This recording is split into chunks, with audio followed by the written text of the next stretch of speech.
Saludos, compañeras. Hoy repasamos la actualidad política del Estado español y del País Valenciano. Hace unos días, el Partido Popular, liderado por el zombi político Carlos Mazón, presentó los presupuestos autonómicos para el ejercicio de 2025. Unos presupuestos que deberían estar marcados por la Dana, pero donde el PP ha dejado claras, sobre todo, dos cosas: que no ha querido aprender absolutamente nada ni ninguna lección tras la tragedia, y que para su supervivencia ha cedido de nuevo la agenda política a la extrema derecha. Vox ha sido quien en gran medida ha establecido las líneas precisas para dictar el presupuesto, y así ha quedado reflejado con recortes evidentes. Nos encontramos un 30% menos para los sindicatos, un 25% menos para la Academia Valenciana de la Lengua y otro 25% menos en transición ecológica.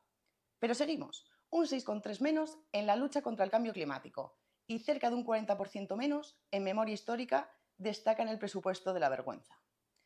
A su vez, la hoja de ruta económica también incluye muchísimos engaños.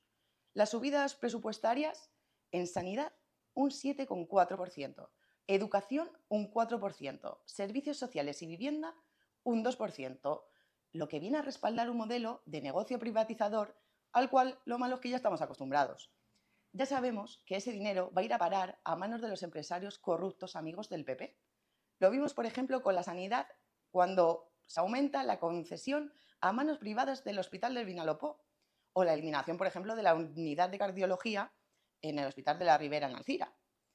En materia fiscal, el gobierno del PP también pretende que los ricos sean aún más ricos y que los promotores tengan aún más facilidad para seguir destruyendo el territorio. Reducen en torno a un 6% en transmisiones patrimoniales y reducen un 50% la tramitación de aquellos proyectos de interés autonómico, que en otras palabras son aquellos proyectos de gran inversión donde los promotores y los políticos se reparten una enorme parte del pastel en dinero. El despropósito de estos presupuestos solo tienen sentido entendiéndose de dos formas. Por una parte, se tratan de unos presupuestos que van a seguir permitiendo al PP robar, especular y recortar en servicios públicos. Y por otra parte, suponen un balón de oxígeno por parte de Vox para que Mazón pueda llegar como presidente a julio y, por lo tanto, así garantizarse un sueldo público de 75.000 eurazos durante 2 años más en el Consejo Jurídico Consultivo de Valenciano. La última de las corruptelas del presidente de la Generalitat ha sido la modificación de la Ley de Transparencia para rebajar la información de los gastos de caja fija, algo que cuando él estaba en la oposición decía querer eliminar. Ante el cúmulo de infamias que hemos visto, como estar de sobremesa en las horas críticas de la Dana, mentir y echar balones fuera, falsificar documentación de la Generalitat, pactar con la ultraderecha, seguir desprotegiendo las zonas inundables para seguir especulando, solo cabe una pregunta: ¿por qué Feijóo no aparta directamente a Mazón? Pues porque Ayuso ha dado la orden de proteger a Mazón y es ella la que manda. Es la única presidenta autonómica del PP que ha hecho declaraciones en medios de comunicación defendiendo a Mazón. ¿Por qué? Pues porque ambos son criminales por el mismo delito. La presidenta de la Comunidad de Madrid también debería enfrentarse a un juicio por homicidio imprudente por las muertes en las residencias de ancianos a causa del COVID. Ayuso y Mazón son los dos presidentes autonómicos más reaccionarios. Han sido capaces de pactar con Vox aún con la presión social encima.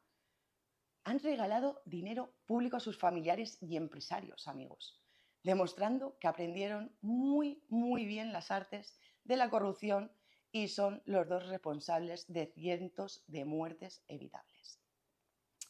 Ahora bien, si Feijóo quisiera apartar a Mazón, tendría que enfrentarse a Ayuso, y con el resultado previsto de ese enfrentamiento solo se demostraría que es un líder muy débil. Que ya lo sabemos, que Feijóo no manda en España porque no quiere, así lo dijo él mismo, y no manda en su partido porque Ayuso no le deja. En fin, por otra parte, España se debate entre el aumento del gasto militar o la defensa de la paz y de los servicios públicos. Pero este gobierno del PSOE lo tiene muy claro desde el principio. Se debe al régimen de guerra, con una escalada belicista constante y con la justificación por parte de los medios de comunicación de la necesidad de aumentar el gasto en defensa y por parte de los países miembros de la Unión Europea, siguiendo la agenda marcada completamente por los Estados Unidos. Y nuestra determinación es muy clara. No vamos a financiar el gasto militar para seguir fomentando la guerra y debilitando además nuestros servicios públicos. Y aunque la derecha y gran parte de la izquierda haya cedido al discurso belicista de Trump y sus aliados directos, nosotras consideramos que los intereses de unos pocos no van a conseguir que nuestra voluntad de construir un Estado que proteja la vida de las personas por encima, cuando digo es por encima de todo, se vea quebrantada. Ahora y siempre, no a la guerra. Por ello, y como sabemos cuáles son los verdaderos problemas de la gente, apoyamos el manifiesto de Fuck OTAN, Fuck War, Fuck Trump y vamos a participar en las movilizaciones por la vivienda que se realizarán el 5 de abril en distintas ciudades de toda España. Por último, os recordamos que estaremos en medio de la quinta Asamblea Ciudadana Estatal que culminará el 11 y 12 de abril en Madrid, con la elección de una nueva ejecutiva.